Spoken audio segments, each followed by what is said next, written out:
Bayangin, ada satu selat, lebarnya cuma 33 kilometer. Tapi kalau selat itu ditutup, harga bensin lo naik, gas LPG lo naik, minyak goreng lo naik.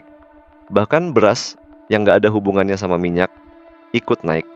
Dan itu bukan teori, itu terjadi sekarang. Ini buat lo yang nggak mau dibodohin. Gua nalar santai, yuk kita bahas. Oke, pertama lo harus paham dulu kenapa satu selat kecil ini bisa bikin panik satu dunia. Selat Hormuz itu ada di antara Iran dan Oman. Kecil, sempit, jalur kapalnya cuma 3 km. Tapi 20% minyak dunia lewat situ setiap hari. Itu sekitar 17 juta barel per hari. Minyak dari Arab Saudi, Kuwait, Uni Emirat Arab, Irak, dan Iran semuanya keluar lewat satu pintu ini.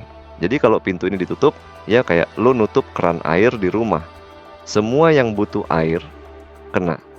Dan itulah yang dilakukan Iran.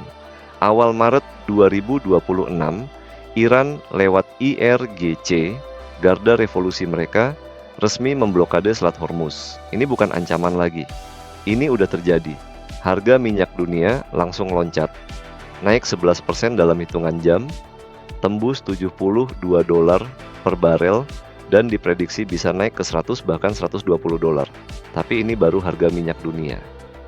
Sekarang pertanyaannya, apa hubungannya sama dapur lo?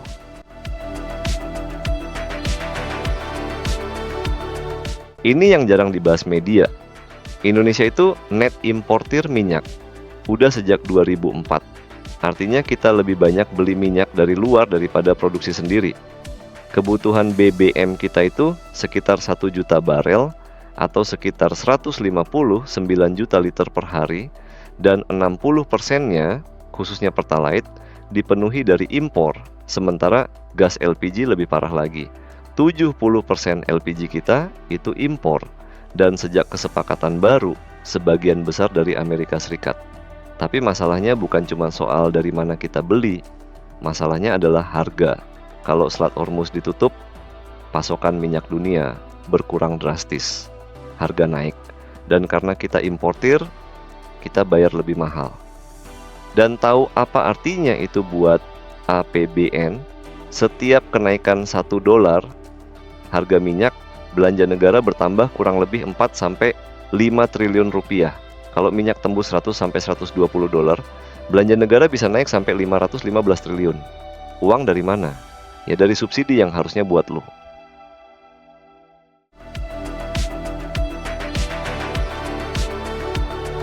Sekarang bagian yang paling penting. Media mainstream bakal nunjukin lo berita perang, rudal, ledakan, drone, seru, dramatis, dapat views. Tapi yang nggak mereka ceritain adalah ini. Perang itu bukan cuma soal siapa nembak siapa. Perang itu soal siapa yang untung dan siapa yang bayar. Yang untung, negara produsen minyak yang nggak lewat Hormuz, kayak Amerika, Rusia.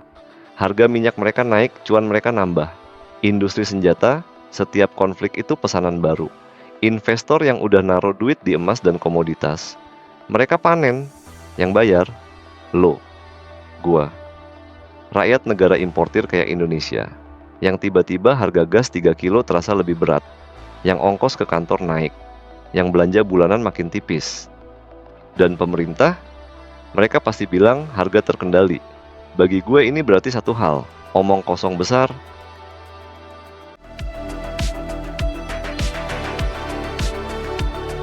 Selat Hormuz itu jaraknya ribuan kilometer dari Indonesia. Tapi dampaknya ada di dapur lo, di SPBU dekat rumah lo, di struk belanja bulanan lo. Dan setiap kali ada konflik baru di Timur Tengah, pola ini bakal keulang. Karena selama Indonesia masih bergantung sama impor energi, selama itu juga dapur lo jadi korban geopolitik negara lain.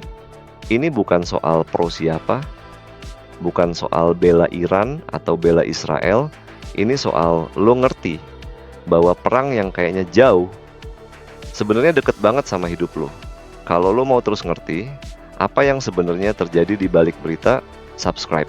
Karena di sini kita nggak cuma nonton berita, kita bongkar siapa yang untung. Gua nalar santai. Sampai ketemu di video berikutnya.